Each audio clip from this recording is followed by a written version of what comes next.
Bem-vindos de volta, pessoal. Obrigado por acompanharem. Hoje vamos analisar por que o mercado de trabalho dos Estados Unidos pode não ser tão forte quanto parece e o que isso significa para o Federal Reserve, as taxas de juros e a economia em geral. Vamos começar pelos números principais.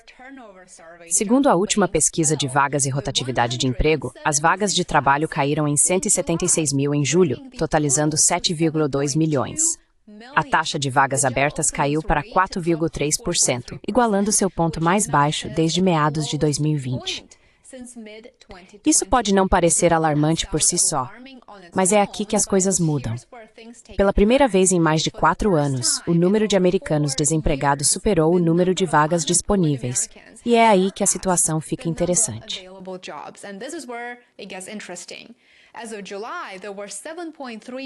Em julho, havia 7,3 milhões de pessoas desempregadas, o que é mais do que o número de vagas disponíveis. Apenas um ano atrás, para comparação, durante aquele boom de contratações, havia mais de 2 vagas para cada pessoa desempregada. Isso é uma grande diferença. Hoje, a proporção caiu para menos de 1. Essa é uma mudança significativa e nos diz muito sobre para onde o mercado de trabalho está indo. Esse é mais um dado que destaca como o mercado de trabalho está congelado e como está difícil para qualquer pessoa conseguir um emprego agora. Não se trata apenas de números caindo, é sobre pessoas ficando efetivamente presas.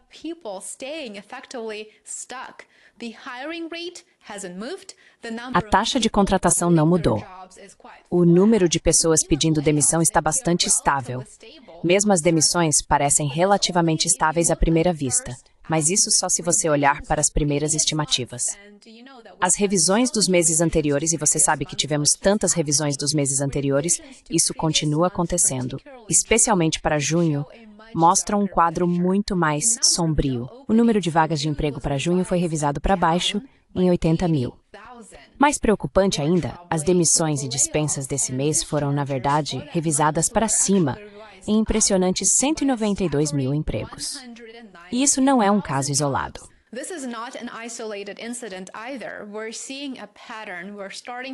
Estamos vendo um padrão. Estamos começando a perceber um padrão muito deliberado aqui. Revisões negativas, tanto no crescimento do emprego, quanto nos dados de demissões, já apareceram em vários relatórios, incluindo o principal relatório de empregos de julho, que revelou muito menos empregos criados em maio, junho e julho do que o inicialmente divulgado. Apenas 106 mil empregos foram criados nesses 3 meses. E esse número mal supera o necessário apenas para compensar a rotatividade normal da força de trabalho. Para contextualizar, economistas estimam que os Estados Unidos precisam de entre 80 mil e 100 mil novos empregos todos os meses, apenas para acompanhar o crescimento populacional.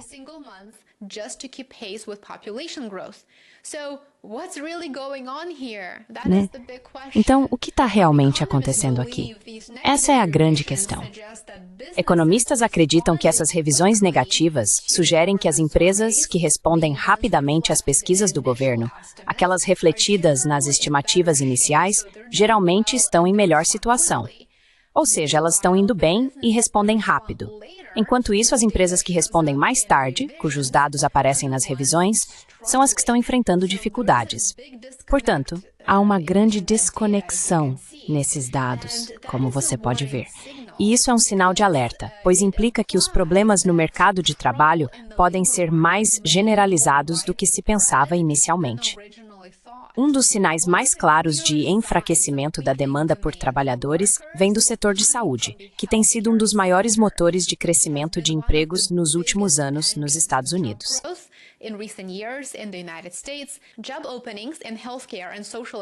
As vagas de emprego em saúde e assistência social caíram em 181 mil apenas em julho.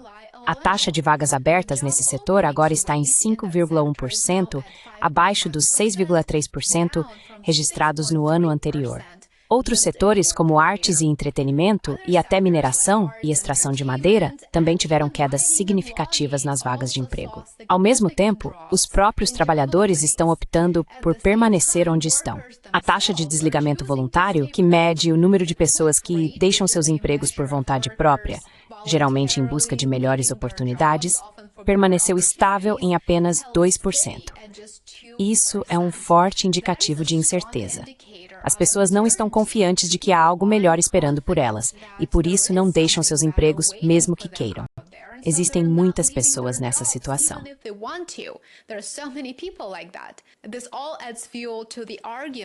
Tudo isso alimenta o argumento de que o mercado de trabalho não está apenas esfriando, mas pode estar escorregando para algo pior.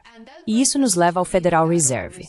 Daqui a 2 semanas, o Fed vai se reunir para decidir se corta ou não as taxas de juros. Há meses, eles estão em uma posição desafiadora. Como você sabe muito bem, eu reporto sobre isso com bastante frequência. Eles têm tentado combater a inflação sem afundar o mercado de trabalho. Mas agora a questão está mudando.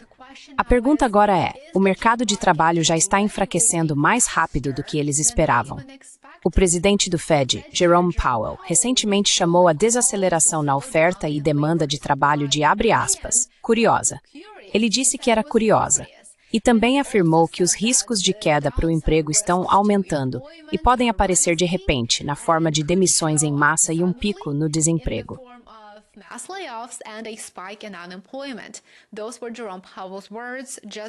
Essas foram as palavras de Jerome Powell há apenas 2 semanas.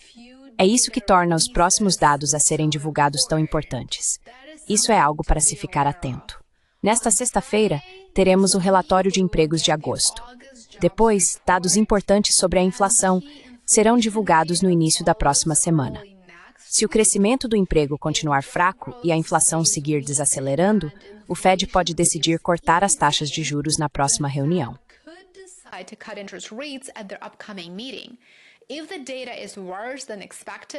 Se os dados forem piores do que o esperado, o que é bastante provável, poderemos ver uma ação mais agressiva.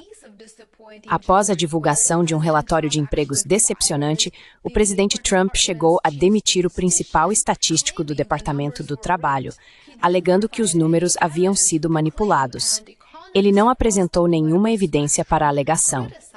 E economistas de todo o espectro político criticaram a medida como uma interferência política, o que, de fato, foi.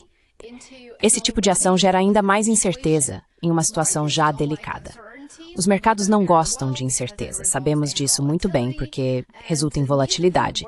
E tampouco os trabalhadores que estão tentando decidir se agora é o momento de mudar de emprego, se mudar de cidade ou simplesmente buscar uma requalificação. Um último fator a ser observado aqui é a imigração. Economistas, até mesmo de instituições conservadoras como o American Enterprise Institute, dizem que as políticas de imigração de Trump estão criando um obstáculo para o mercado de trabalho.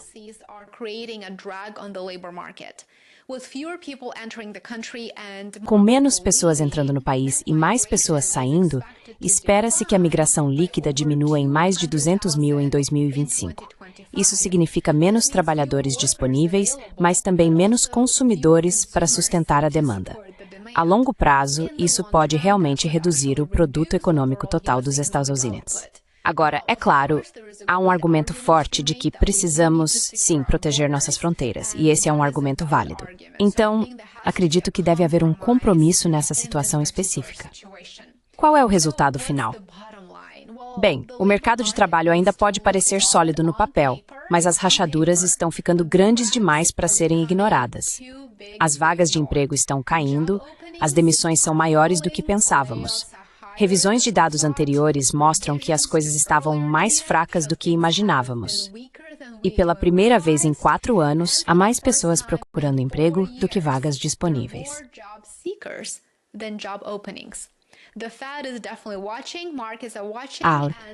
O Fed está definitivamente de olho, os mercados estão atentos, e se os dados continuarem decepcionando, podemos estar entrando em uma nova fase deste ciclo econômico. Uma em que as taxas de juros caem, o desemprego aumenta e a pressão política cresce. Quero saber o que você pensa sobre o mercado de trabalho e o que está vendo na sua região, se você está nos Estados Unidos. Adoraria ouvir sua opinião na seção de comentários abaixo. Muito obrigado por assistir. Obrigado por me acompanhar. Por favor, apoie o canal, curta, inscreva-se e compartilhe. Também gostaria muito de ver você nas minhas outras plataformas, no Substack e no Patreon. Certifique-se de me seguir lá também para mais conteúdo. Aproveite o resto do seu dia e nos vemos aqui no canal amanhã. Até mais. Back here on my channel tomorrow. Take care.